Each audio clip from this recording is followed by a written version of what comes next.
Alright, this is going to be a entry into Dafarnakis contest, his 50 subscriber contest. Congratulations, and I'm sure you have a lot more. The one question I can answer is why I carry a firearm most of the time. I can't really answer the one about confronting the police or being confronted by the police about having one. I haven't done that. Or I really haven't had to use a firearm or a knife in a life or death situation. So what I'm going to answer is why I carry. And lately I've been doing quite a bit of research and reading on the Constitution. And one book I found was called The Federalist Papers. It goes over how the guys that framed the Constitution, their arguments for our need for a Constitution. It's an excellent read. I recommend it to anybody. And of course I've been reading the Constitution to understand the exact words. But another book I've been reading is Milton Lomask wrote a book called The Spirit of 1787 and exactly how our Constitution was made. It's also an excellent read. But one more book that I want to cite a few quotes from is called the Second Amendment Primer. It says it's a citizen's guidebook to the history, sources, and authorities for the constitutional guarantee of the right to keep and bear arms, and is written by Les Adams, and it's from the Odysseus editions in Birmingham, Alabama. It'd be easy just to say, well, the Second Amendment grants me the right to keep and bear arms, but I don't think that's enough. I think you have to know more than just you have the right to do it. But the history of the right is, I think, real important. And I'm just going to give a couple of quotes from this book to back up the argument that the right to keep and bear arms is correct and should be exercised by all citizens. One guy that lived in the 1700s from 1725 to 1792, he helped draft the U.S. Constitution.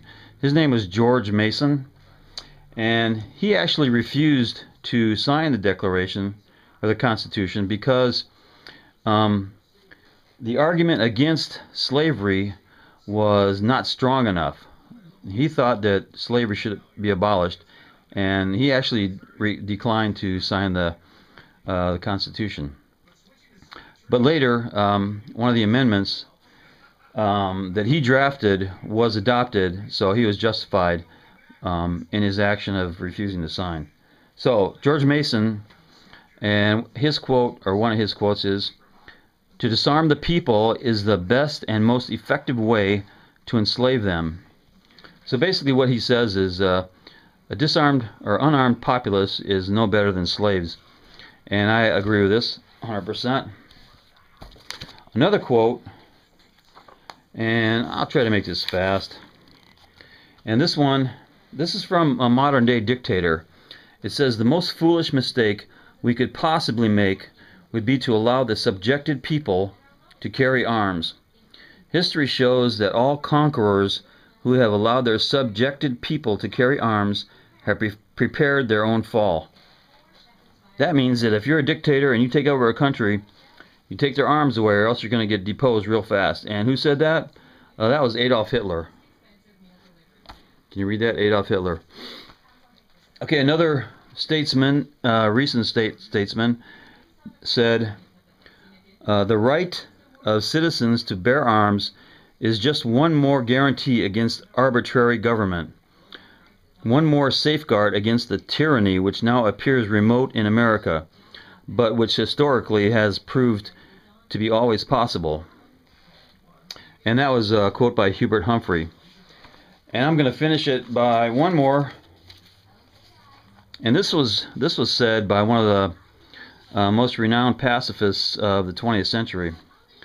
He says, "Among the many misdeeds of the British rule in India, history will look upon the act depriving a whole nation of arms as the blackest.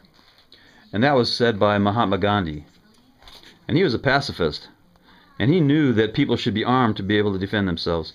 Okay, that's one of the reasons I carry every day, and basically is to defend myself, my house, my family, my neighborhood, my city, my state, and my country. So hope that answers the question. And yeah, that's it. I just recommend people read the Constitution, do some history research on it, and you'll appreciate what it means to be able to carry and defend yourself and your country. Okay, knuckle bump.